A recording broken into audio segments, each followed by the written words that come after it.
All right, we're live. Awesome. How's my screen here? I need to put this in present mode. Yeah, sharing the whole browser. How's that? That's good. Just change back again.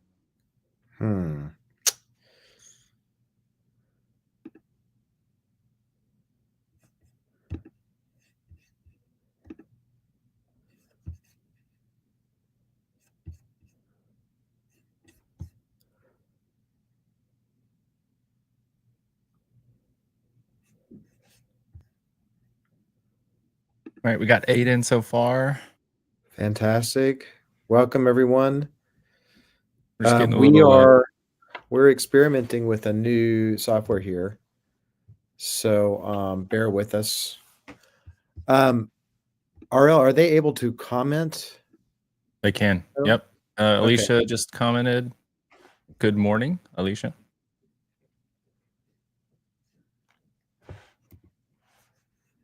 All right. There we go. There's the comments. Awesome. Everybody tell me where you're joining from. Tell me where you're joining from. But it gets these comments working a little bit. Hey, Tracy. Welcome. Thank you. Tell me where you guys are joining us from. And RL, is there a delay on this at all? This one does not have a delay. If you're watching us from Facebook or YouTube or our Facebook page, then yes, you would have a little bit of a delay. But those of you that joined us live on the webinar, you would not have a delay. Fantastic. All right. Well, is Stephanie on yet?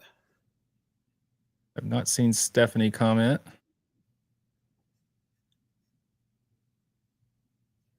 Ken Fran says, I hope I can comment. You can, Ken. Confirmed. Confirmed. All right. We got a pretty good crowd. It's 10:01. Let's get going a little bit here. So, yes, we had to pivot on this because we had a venue issue. And so now we're available via webinar, which actually boosted our attendance, which is great. So it's good to have you guys here. I'm glad so many more of you could make it. I'm excited to get into this content. Again, kind of be patient with us if we have any little hiccups here or there as we're implementing a new software so that we can have more readily visible feedback. And we're going to get into some content here. RL, anything you want to say before we kind of kick things off? Yeah. Like you just said, just have a little bit of patience on the new technology. Hopefully it'll be great and we can use it moving forward. If you do want to rewatch this webinar, you will come to the same link that you used to join the webinar and it'll be available to rewatch if you so choose. Or if you can't join us, maybe you can join us later and watch it on your own time. So yeah, great. That's right. Okay, so as we kind of get in, let me just pull up my screen here.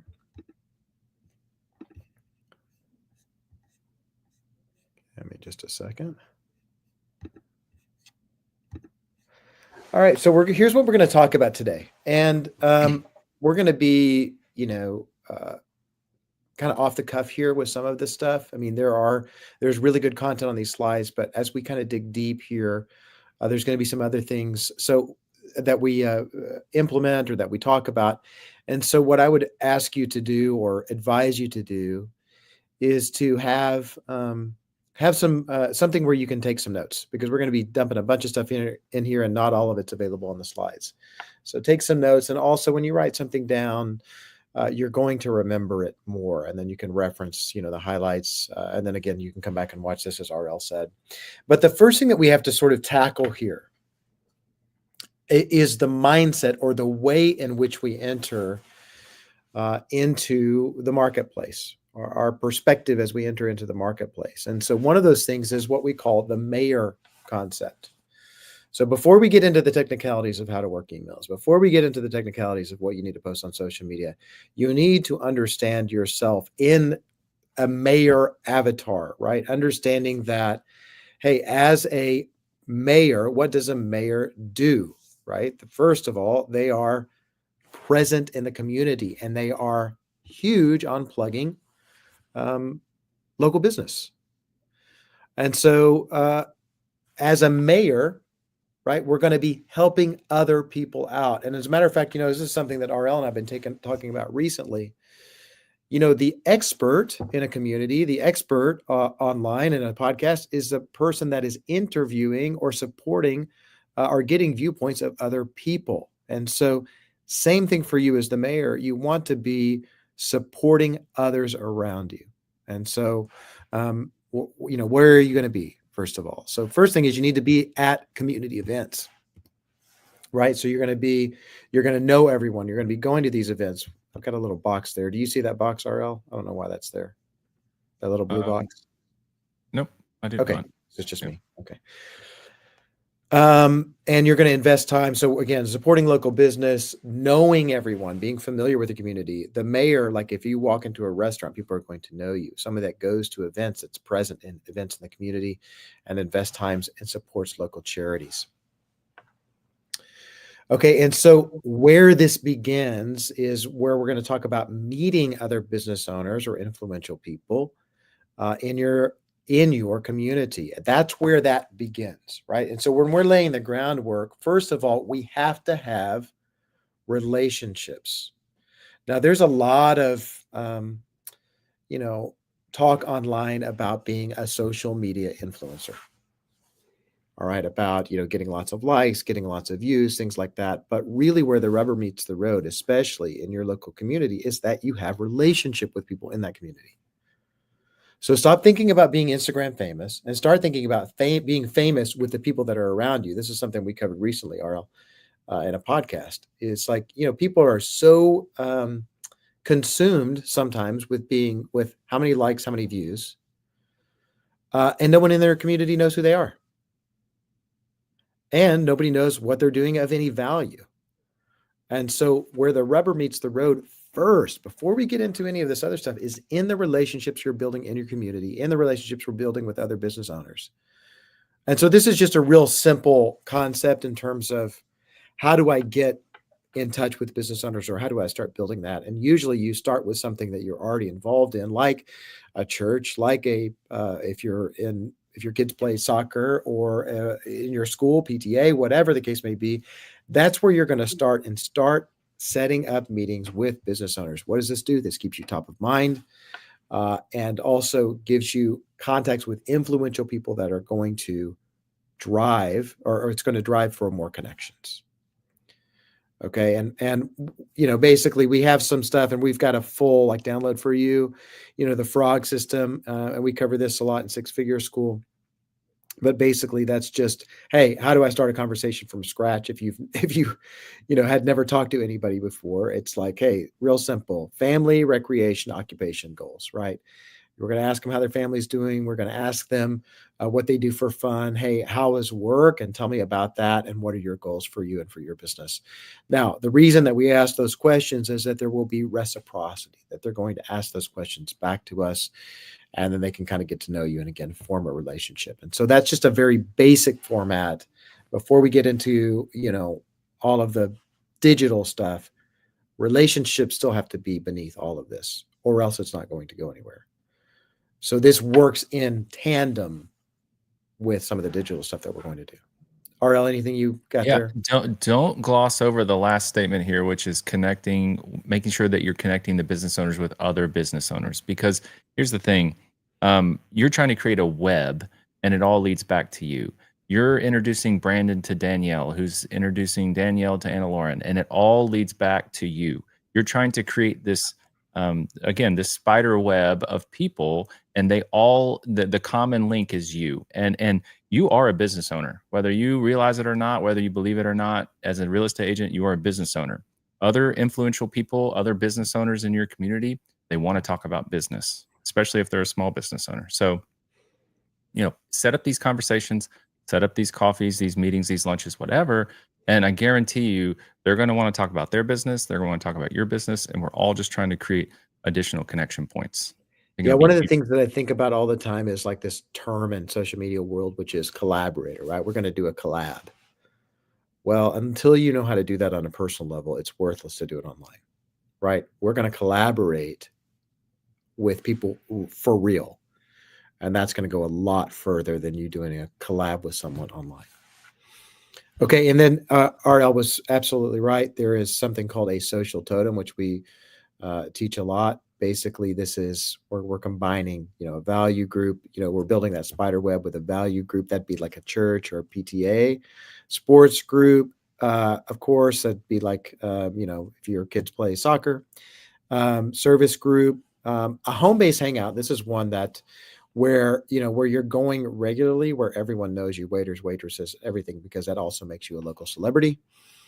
Community events. So, just as an example, like one of the things that I always try to do is, in Franklin, we have this thing called Dickens of a Christmas. I think that's a blast to go do with the kids, but it's amazing how many people you run into when you're going to events like that. So again, community events are really important, and it's hard sometimes for me to get out of the house because I don't want to, because I'm, in my 40s and I like staying at home, but these community events pay off in spades, because what's interesting, when you go to the community event, someone will say to you, "Hey, I've been meaning to reach out to you." It happens all the time.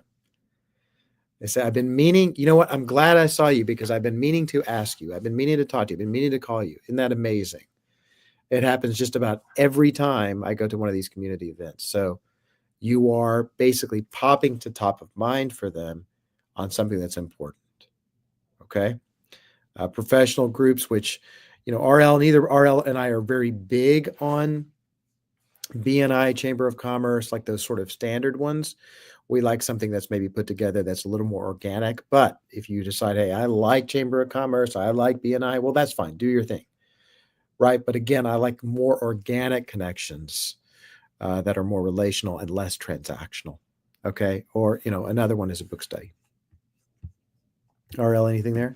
Yeah, I mean, if there's a lot of transplants here, not many people are from Nashville originally. They're not plugged into community events. Show them what those community events are, and when they see you out, who do you think they're going to want to use to find their next home? They're going to want to know the person that knows everything about each different pocket neighborhood, where to be, where might be good for them if their office is in downtown Nashville versus Franklin versus Brentwood. Get plugged in because people notice. That's right. Okay, and this is the other thing, okay? In terms of being a service provider and connector and mayor in your community, and I guarantee this is all coming together. Just kind of pay attention here and make sure you're taking notes and you're understanding the larger part of this larger context of this. But it's client events. These are so simple. We've got playbooks for it. We've got step-by-step instructions. You can check a box and do everything that you need to do in the download that we're going to give you. But again, here's why you do it. It gives you an opportunity to reach out to everyone in your sphere of influence and in your network, invite them to something that's helpful or fun, and you're not selling them anything. And you are staying top of mind. Now, I want you to think about your last real estate sale or somebody that you're vendor with. And I can think for a while, I was an advertiser in a local magazine publication here in Middle Tennessee. And the owner of this publication had a ice cream social. So it's like, hey, we're going to be providing free ice cream for you and for your family. Drop in. Well, guess what? My kids love ice cream. It's something fun to do that we can go do after dinner. It's free. Okay, I'm probably going to go do that, right? It's going to make my kids happy and can make me look like a hero, and it doesn't cost me a thing. Okay, so this is what we've created on the client event side. The couple of ones that I would be are huge ROIs. One of them would be a Santa shoot because it's a value add. Everybody's got to go see Santa. Nobody likes standing in line at the mall. And nobody likes paying $25 or $40. That's like $40 now for a photo with Santa. Well, if you bring in a Santa and set up a place for them to get shots and have some hot cocoa and cookies, we're done, right? And probably for under $500. It's a great client event, and you're going to get massive attendance. We did ours this past December, and our house was jam packed, and people were coming in that were invited by friends of neighbors, and it gave us a chance to interact with people. Okay. And all of them were extremely thankful. Thank you so much for doing this. Another one is one I'm doing this weekend is called a spring clean. Basically, you grab a dumpster, put it in your driveway. We've got a 10-yard dumpster. It costs us like $500. And we're letting everybody in the neighborhood know, hey, come drop off. I mean, you got junk? We're going to have a U-Haul truck to take it to donation. And if you have trash, you can throw it in the dumpster. And who is basically throwing away junk and trash? People who are everybody, first of all, but people who are getting ready to move. Creates opportunity to connect and to serve the people around you. Okay. All right. RL, anything Yeah, there? Night at the Movies is one of my favorite. I don't know if you guys live in large neighborhoods or been to, local community like park movies, but find someone who's got a blow up screen, projector, and usually communities have some sort of green space. You can throw it up in the summertime, in the evening, and those are very well attended. Everybody who's got kids, invite those people out to come watch. Have some bottles of water or something like that. It's very inexpensive, and that's another great one.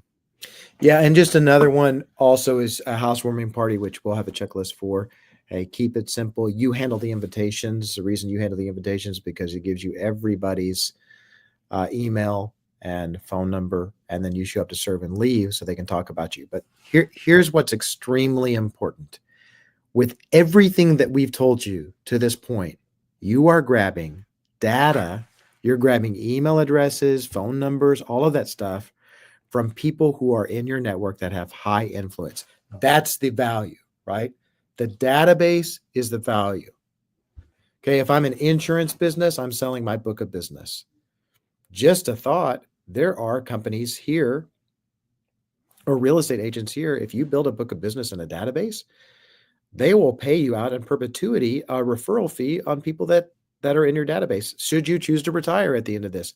But if you've collected no database, you have nothing in this in the real estate business. Okay, so every point of contact we're doing is another place to grab data so your database can continue to grow. Okay, and let me just talk about this conceptually for just a second. When your database is big enough, there's something called economies of scale.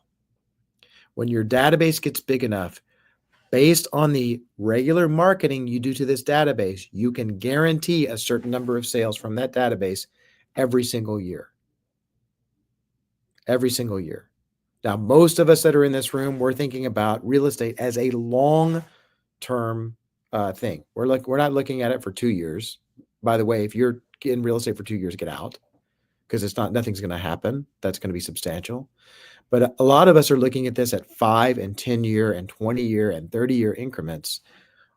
Would you rather be referral only and basically do work through your database that's going to provide sales to you, or do you want to be doing FSBOs forever?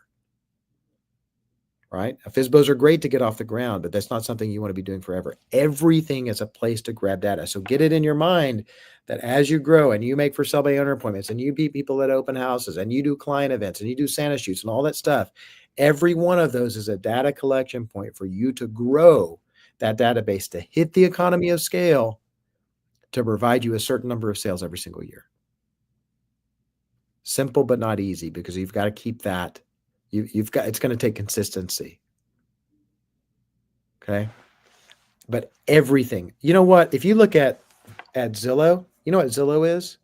It's a massive database. All they're doing is grabbing data and then they market to those people.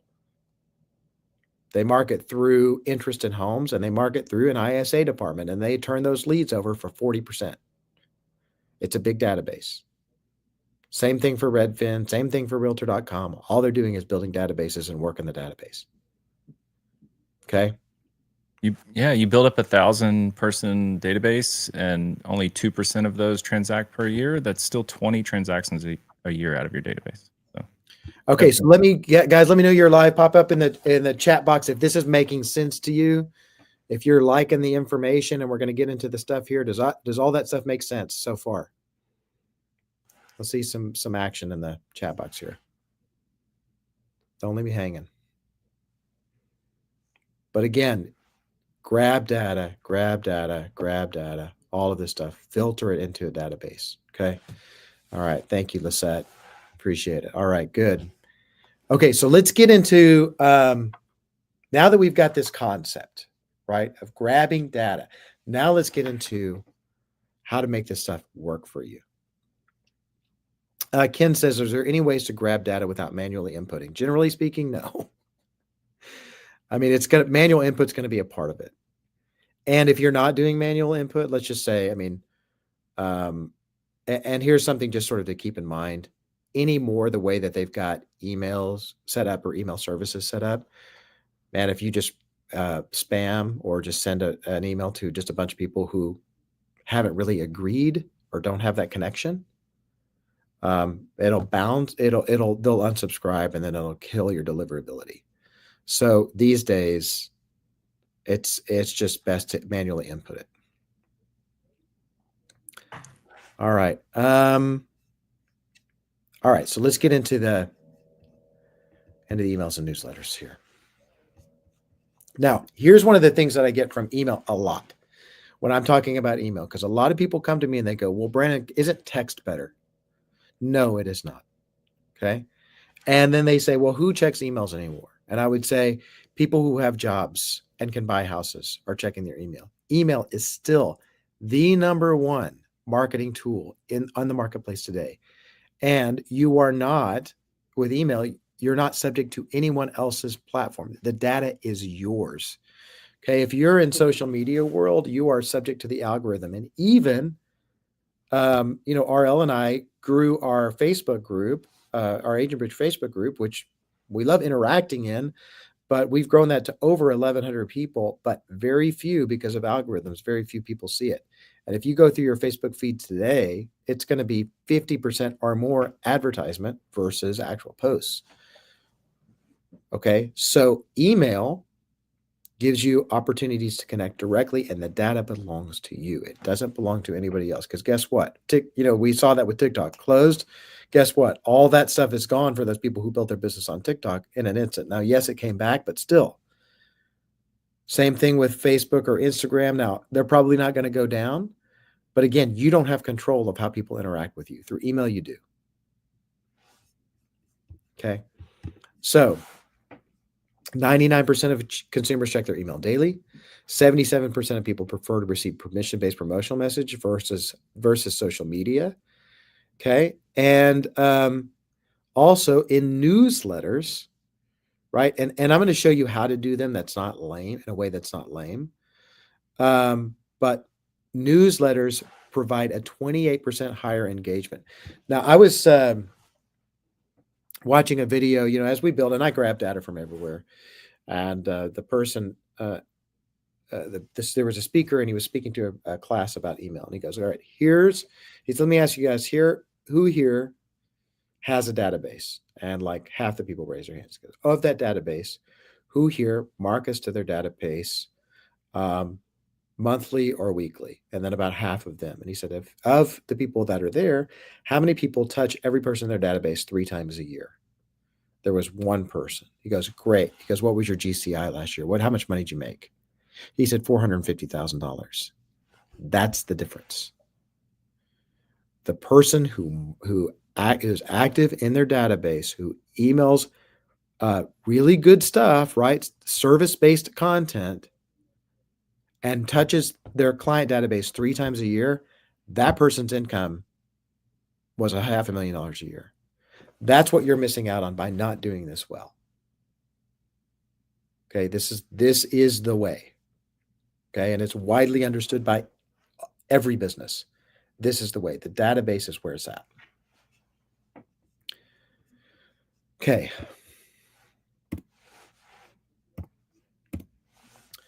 All right, we talked about this a little bit, so we'll just kind of move past this. All right. Here's why these work, right? And our recommended repetition is weekly. Okay, the reason is consistency builds trust, repetition reinforces your authority, and staying consistent keeps you top of mind. That's why people get, use their real estate agent once and they don't use them again. And the surprising thing is because they don't remember who their realtor was. If you've been a realtor for very long, and you don't do a good job of this, and this has happened to me, which is embarrassing to admit, but I have seen people out and about, and I've looked them in the face and I go, that is a past client of mine, and I cannot remember their name. Okay. That's the terrible feeling. By the way, that's my bad, right? Because at that time, this is years ago, at that time, I wasn't doing a good job of staying on top of my database and my newsletter. So it's like, okay, it dawned on me when that happened. If I can forget them, they're likely going to forget me, right? If I don't stay top of mind. Yeah, if you've been an agent longer than a year or so, you've probably heard the dreaded, "Oh, I forgot you were an agent." And that's when you know you're not doing a very good job staying on top of your database. Exactly. All right. So here's how the proven framework works. And what I'm going to tell you to do is you've got to pick a day of the week in which you do this, and you have to commit to it, or else it will not get done. There's too much coming at you as a real estate agent, too much to distract you. If you're like me, it's like, hey, look, I'm besides being a real estate agent and real estate coach and broker, I'm also really involved with my church, and I'm a husband and father, and I have 6 children, right? So if I don't set aside time to do this, it's not going to happen automatically. And if I don't prioritize it, it's just not going to happen. There's too much stuff to get in the way. So commit to an hour a week or 2 hours a week when this is what you do. It's that important. Why?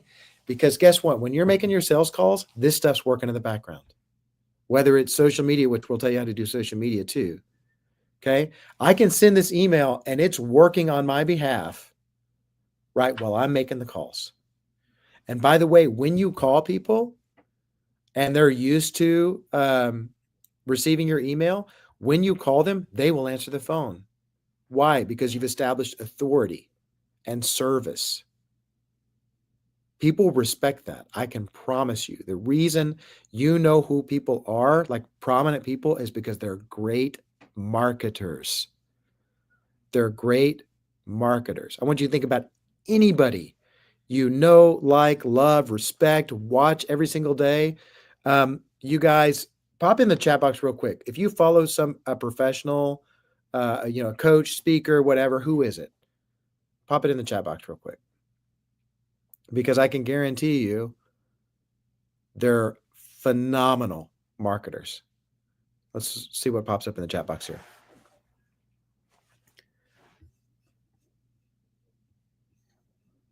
All right, don't leave me hanging, guys.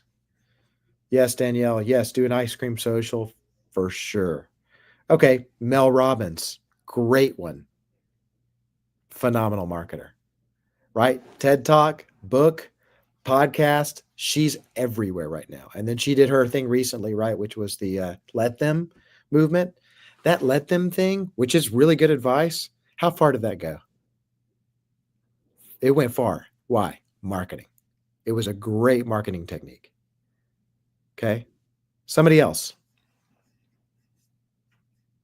Which, by the way, isn't it interesting that you and I both know who Mel Robbins is? Because she's a marketer. Alex Hormozy.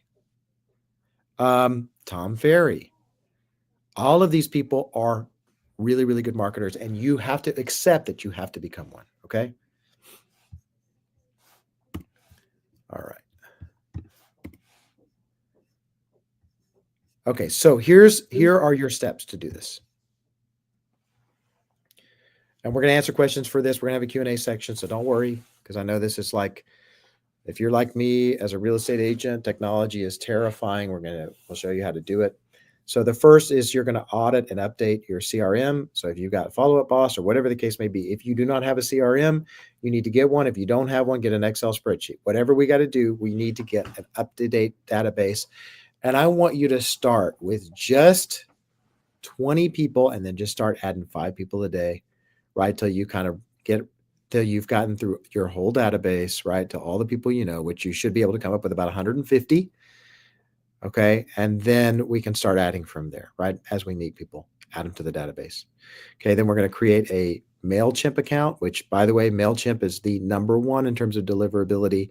And then we can create a Zapier account, which is going to allow us to create automations, okay, between MailChimp and your CRM.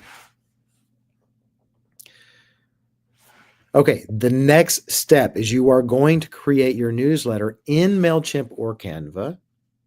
Okay, we're going to create a compelling subject line and a compelling call to action. Now, RL, can you talk about subject Yeah. lines for just a second? Yeah. Well, I'll touch on subject lines too, but I want to say one thing about newsletters. There's been a lot of changes to email deliverability in the last really 12 months. Okay. And what we don't want to do, or else we'll land in people's spam, is make these emails that look like magazines. I know you want to look professional. I know you want your emails to look, sexy and nice and have all these great pictures. But the truth of the matter is, text-based emails land in inboxes and magazines land in spam. A lot of these email carriers are getting very sophisticated on how they determine what lands in spam or promotional or junk or whatever, and they're doing this based on the fact that it's a marketing message. If you don't have a way for them to opt out, things like that, you're going to land in spam more often as well. So it doesn't have to be fancy. You don't have to, have a PhD in Canva. You just need to start sending some informational based emails. They can have a picture or two in them, but they don't need to be super glamorous. And I promise you, you'll get in more inboxes, which means, higher deliverability, higher open rate, and, effectively a better marketing strategy. Yeah, So I keep that in mind. absolutely agree. Absolutely agree. Right. I mean, you just need, it's the interesting thing. You just need to get simpler with this. Right. Don't get complicated, which is, hey, it's taking a load off you, but the more authentic, the better. As a matter of fact, when it comes to social media too, I posted something on purpose yesterday that did not look great from a, um, for like for all the women in my life, which I have 5 daughters and a wife and you know several that I work with, and so I get lots of feedback about the quality of whatever I'm putting out there.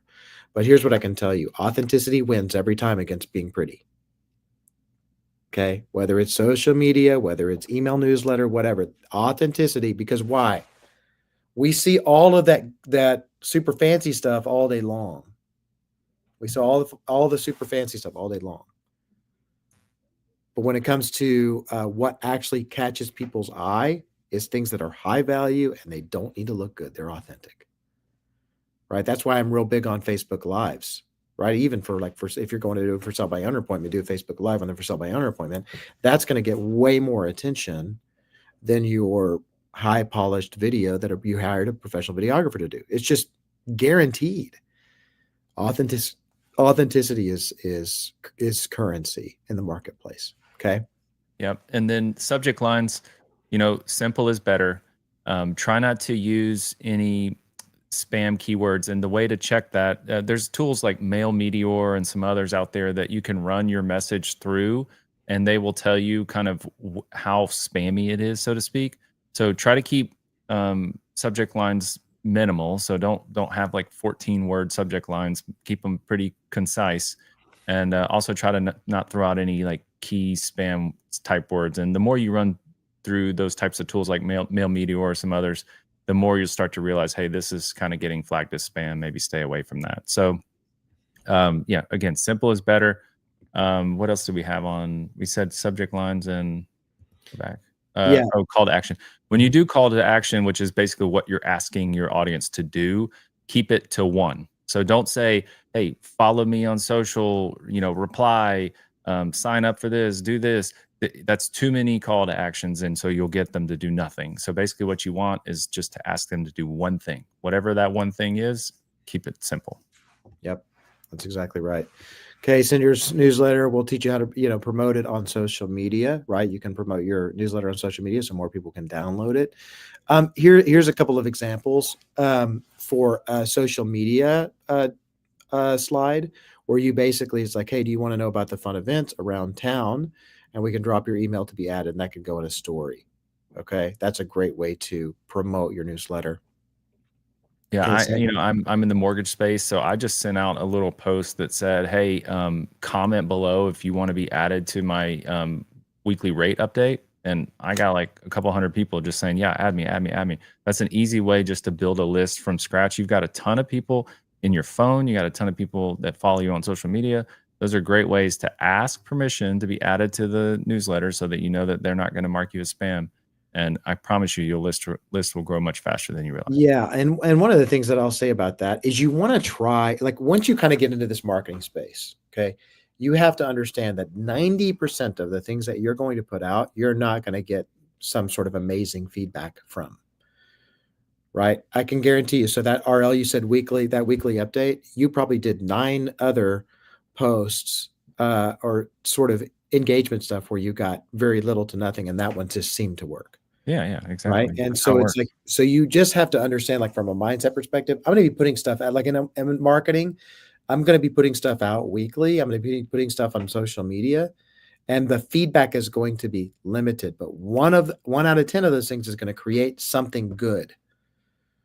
And by the way, I've talked to, um, executives at like, think about it. So in Tennessee, we've got a ton of like personality brands and, media outlets to some degree, and all of these people that are basically marketing all the time.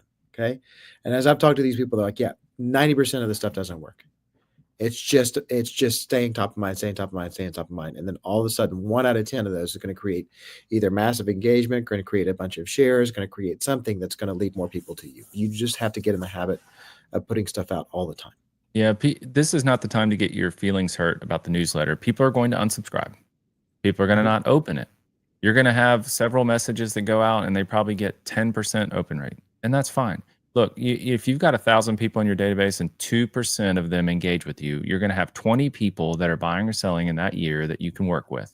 And look, people don't buy every year. So there's going to be tons of people that just delete, delete, delete. And then, hey, look, when they start to open a lot of messages, you're going to be like, hey, maybe that's a hand raiser. Maybe that's somebody I might want to reach out to, see if they want to have coffee, something. But all of this is just data collection for future use.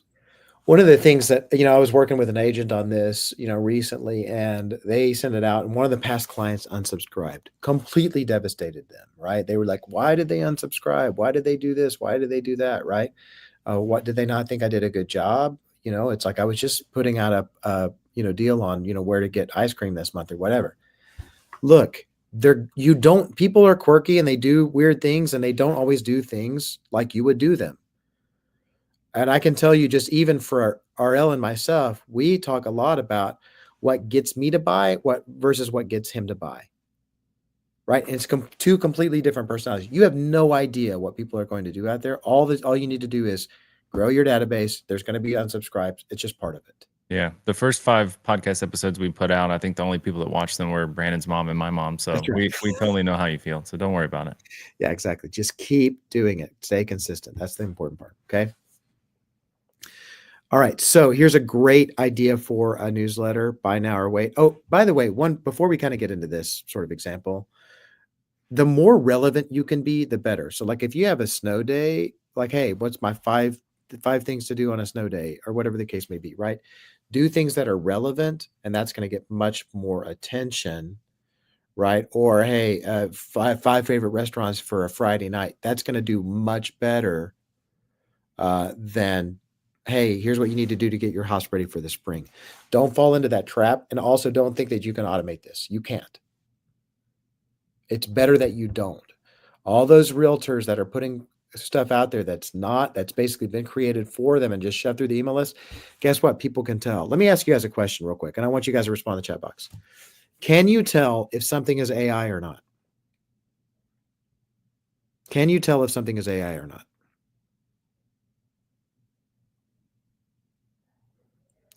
Yes, thank you, Danielle. Yeah, keep it simple and authentic in newsletters.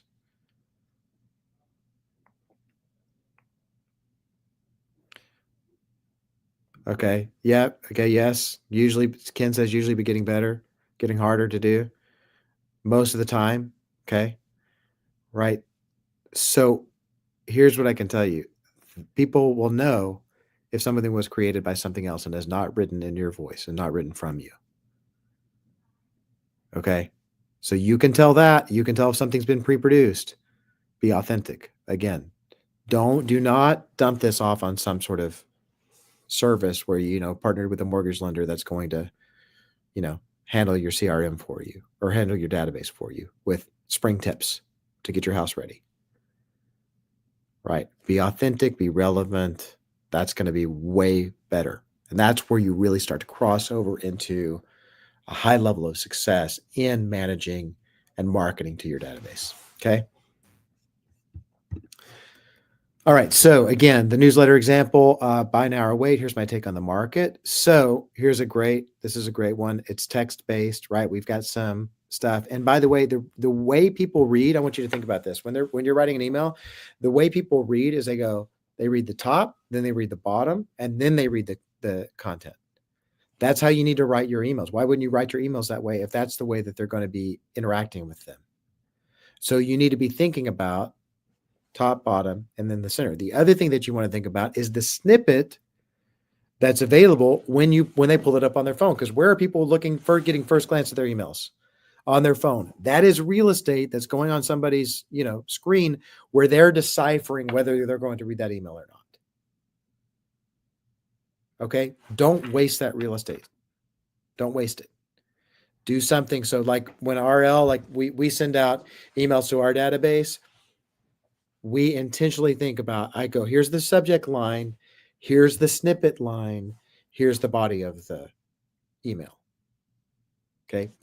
Make sure you're giving attention to everything that anybody can see. Again, they're making the decision on whether they're going to read it in less than 3 seconds. You've got like 1.5 seconds to catch someone's attention. Is it going to work every time? No. Are you going to be wrong sometimes? Yes. But the more you pay attention to it, the more you're going to see what people respond to, and then you're going to learn and adapt and grow and innovate for engagement. RL, I feel like you have something. No, I totally agree. I mean, that is the exact way that they read messages. Now, the thing you see here is we've got like bullet points and check marks and things like that. That does help grab the eye and bring it to the bullet points. But again, you're going to have to knock it out of the park with the snippets because the phones are a big deal. Even on Gmail on your desktop, you're going to see like the first line of the email. So keep it interesting at the top. You're really just trying to grab attention because you're not going to get the entirety of that email read most of the time unless someone has a lot of intention. So just keep that in mind. Yeah, exactly. All right. And just, I'm going to go over this. You guys, if you've got questions, start popping your questions in your inbox. And I think,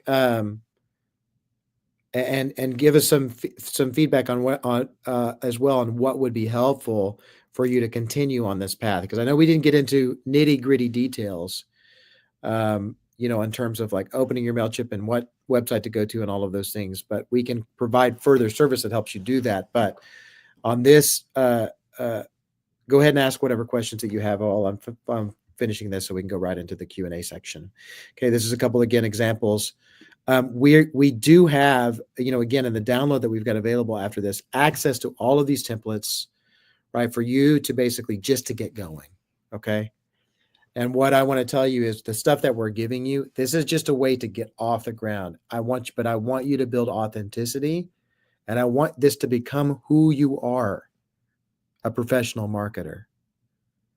Because the stuff we're going to provide you is only going to go so far, right? Where you're going to really cross over is authenticity. Go ahead, RL. Yeah, just keep in mind with these, like you're highlighting a specific business. It's maybe okay to do kind of a more magazine-esque email for when you're highlighting, the modern dog or like 1819 coffee, something like that. So if you're going to use kind of a more well thought out, Canva template, that might be the time. But when you're just sharing some basic information about buying or selling, you want somebody to check the value of their home, something like that, try to keep it text-based. That's exactly right. Okay, let's go to some questions here on the Q&A. You guys pop those in the chat box. And again, Steph, I think Steph, you're on. Where are we sending out the download via email? Is that kind of our plan there? And I'll let you respond. And you guys go ahead and ask your questions as we get going. Love to have some engagement here, since I can't see your faces.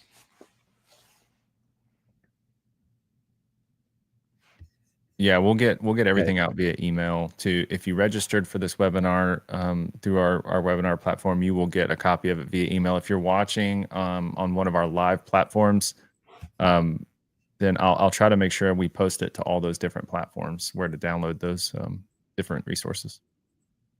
Yeah. And this, we had about an hour and a half booked for this, but since we're doing it in a webinar, it's a little bit different because we don't have people in front of us. But yeah, what questions do you guys have? Give it another little bit here. And what would be most helpful for you as you kind of jump on this journey? RL, what's been your experience, as we're waiting for questions to roll in, what has been your experience with, specifically, because I don't have, on the mortgage side of things, you're kind of doing that. What's your experience been with as you've picked up your email marketing and on the mortgage side? As far as open rates, things like that? Yeah. Yeah, in the 50% range, which is great. Anytime you're really over 30, that's excellent. Even 20 is fine. Again, like you're not looking for all the eyeballs, you're looking for some eyeballs. But people have just, rates are a really hot topic right now. They've been elevated for a long time. We're starting to see some relief, and people really just want to know what's going on. I get the questions: is the market going to crash like almost daily? Which I don't believe that it is. But so just want to, there's a lot of eyeballs on rates, so that's a hot topic. Right. Okay, so Lisette says, how do you start talking about you being a realtor when you are at your event or community so it doesn't sound like you are only there only to promote yourself? That's just a fantastic question, which, by the way, and what I would say is don't. It's going to come up, right? And one of the things that I say is, like, if I'm doing an event or something, I'm probably going to have some branded clothing, right? Or I might have some things for the kids, right? Or I might have some balloons with the logo on them or something like that. But I'm not there being like, hey, you should use me as your realtor.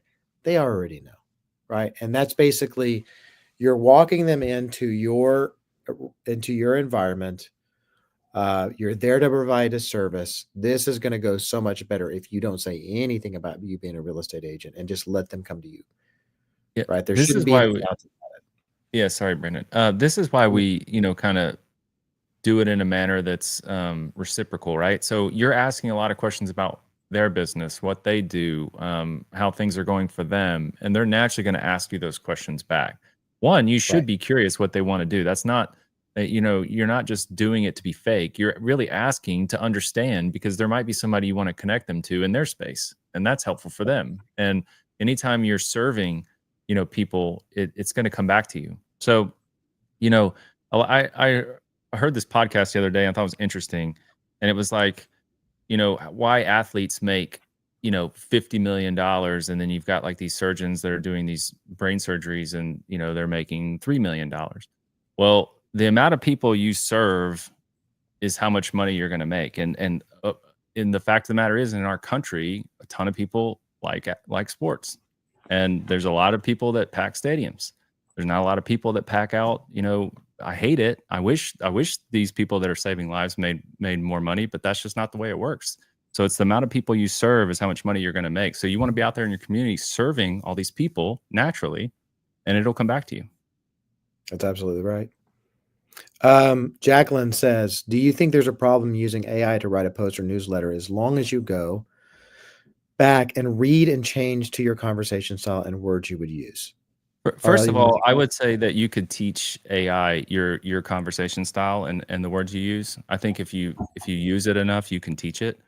But what I think is more effective personally, and I'll let Brandon answer after me, is to write the newsletter yourself and then put it into AI to do any sort of checks, whether it's grammar, spelling, things like that. But honestly, people like authentic. If you have a misspelled word or your grammar's not perfect, it's okay. Like people want, to see another human on the side of the keyboard. So I think, in my opinion, the more you can write them yourself and let them be what they are, I think the better off you'll be. Yeah. As a matter of fact, there are some email services that if they're trying to revive somebody's email list. Let's say somebody's got a list and it's got super low open rates. One of the things that they'll do to revive them is misspell something in the subject line. I mean, they're going to have a value-based email, but their open rates are going to go up astronomically if there's a misspelling, because again, it's authenticity. They're like, what's this about? So it's really interesting. Again, authenticity is the currency. So I think AI is fine, right? RL and I were writing some content yesterday, and we'll say, well, we'll see what ChatGPT says about this, right? And if it's getting the ideas flowing and it's getting things moving, absolutely use it, but do not let it replace you, right? Let it help you. You have to realize you know more about the topic than anyone you're reaching out to. You are the expert. So Mhm. most people would suggest you keep this on a third grade level.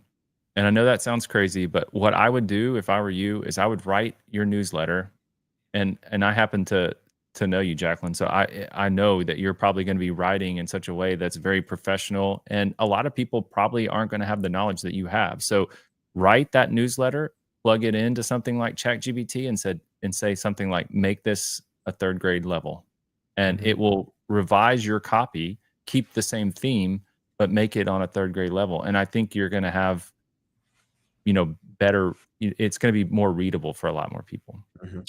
Third grade level, by the way, is where you want to keep things in terms of your writing. So write it as if a third grader or an 8-year-old was going to read it. Um, there was something else that I was going to say. Shoot, I lost it. So one of the things that we are excited to announce is we're going to be launching our agent bridge product called the Vault. We are meeting agents kind of where they are right now. And what we've, first of all, we know one thing is that 75% of real estate agents did not sell a single house last year. Um, and also, people need help. They need assistance. They need collaboration. They need community to move forward in their careers. And so, what we're offering is something called the Vault, which gives you access to everything that we teach, every podcast, every piece of content.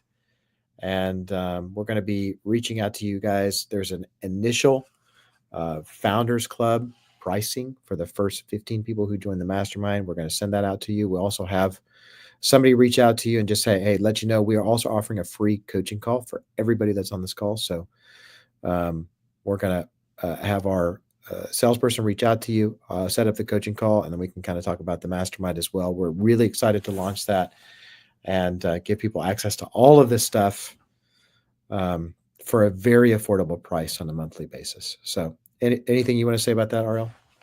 Nope, nope. Okay. I appreciate everybody joining. Thanks for asking questions and being engaging. It's always nice and helpful. So Thank you guys so much. And please let us know what we can do to help you. We're here. Thanks, guys. Have a great one.